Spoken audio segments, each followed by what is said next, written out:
are back with another graduated layer disconnected haircut, and as you can see, I'm getting started on the haircut right now.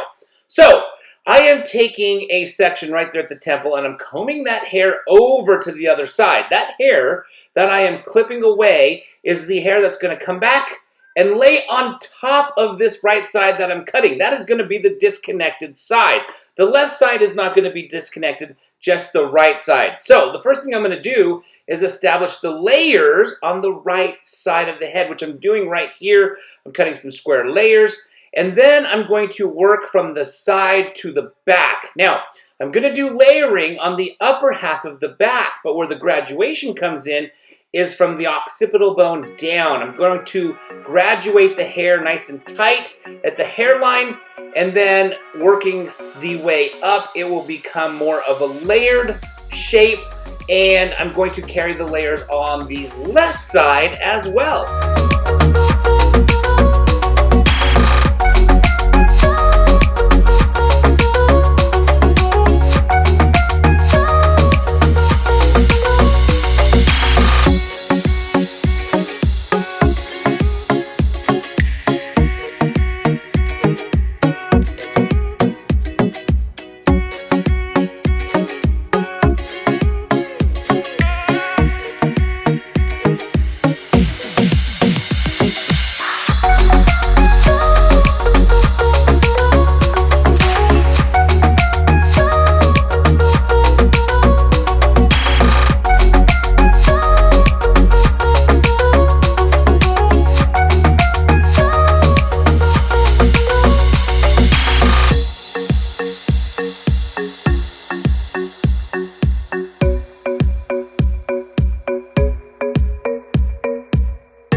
You can see I am continuing the layers, working my way on the back side of the right side of the head. So I've completed the layers on the side, on the right side of the head, and now I'm just kind of flowing all the way to the center back of the right side. And I'm just taking my sections, over directing to the previous section, and I'm going to do this all the way until I get to the center back. Once I get to the center back, then at that point, I will work the graduation in on the lower half of the back. So as you can see, I am now starting the graduation. I'm taking diagonal sections and I am angling the hair in a diagonal angle to take the hair shorter as I get closer down to the neck.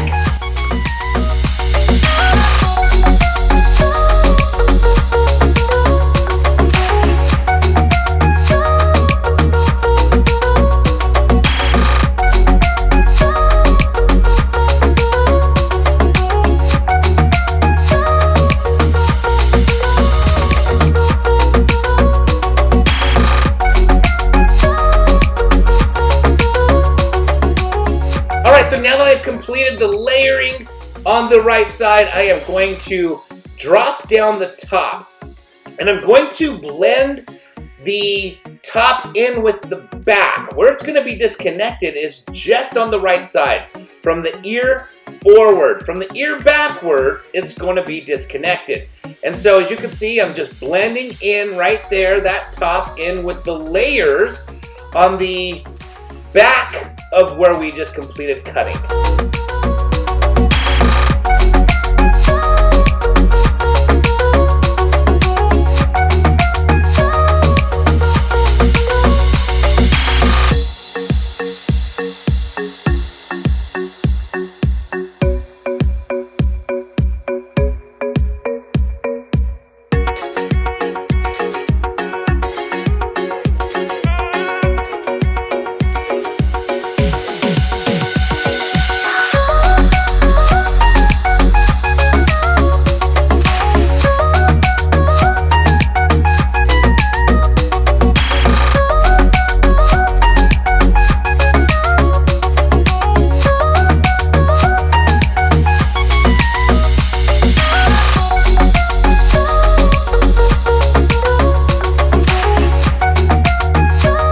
Time to cut the left side, and there's no disconnection on the left side. I'm simply going to layer the left side, taking square layers, and I'm going to work these layers from the left side to the back, to the center back where I finished off the layers on the right side. So I'm just basically going to work my way around the head till I get to the center back where I left off when I did the right side.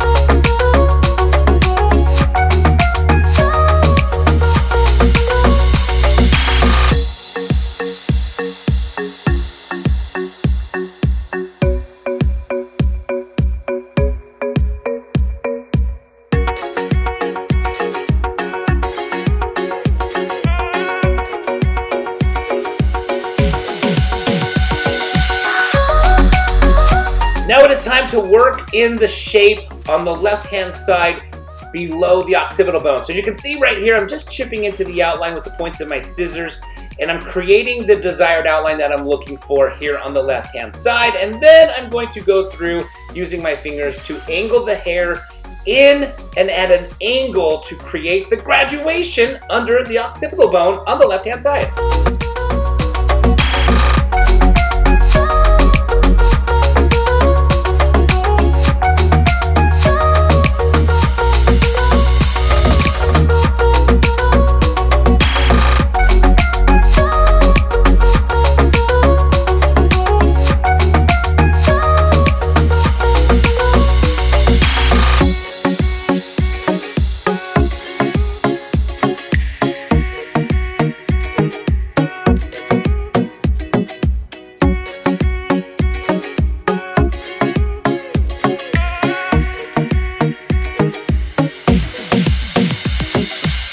Not a whole lot to explain here. I'm basically just using my trimmers to remove the neck hair that is below the outline that we just created.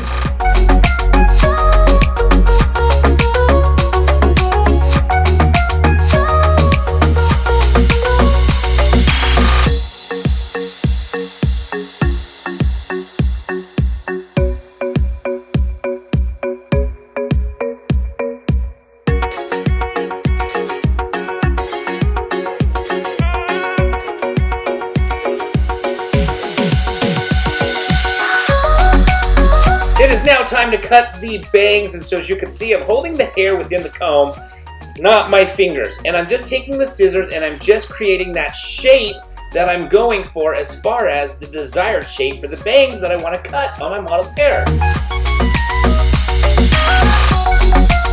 As I go through and cut these bangs, you will notice that I will slice out some of the hair just to lighten up the bangs. Right here, I'm taking a section to layer the bangs, just to lighten them up, but I'll also go with my scissors and slice out some of the hair just to remove some more of the bangs, just so the bangs are not as heavy. They'll have a lighter, feathered, layered look to them. Right here, you can see I'm kind of just chipping into the bangs, and right here, you'll see me slice out some of the bangs, just to remove some more hair, just to get the layers looking a little bit lighter, less heavy, and less bulky.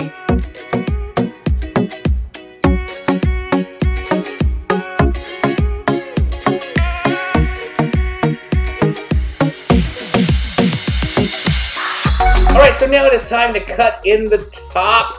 And you can see I'm combing it straight up, and I'm taking the points of my scissors and just kind of chipping in, creating some more texture up on top, lightening it up. Whenever you have a model or a client that has a ton of hair, what does a lot of hair typically do? It just kind of lays down heavy and flat. And so by going in there and texturizing, chipping into it, I remove a lot of the bulk, so that way the hair becomes a lot lighter and a lot more free moving, opposed to just hanging flat. Now, if your model just wants their hair to lay flat, then there's nothing wrong with that. But in the event they don't want their hair to just lay flat, they do like a little volume, they do like a little texture, then chipping into the top is a great way to remove a lot of that heaviness, a lot of that bulk, and make it a lot lighter.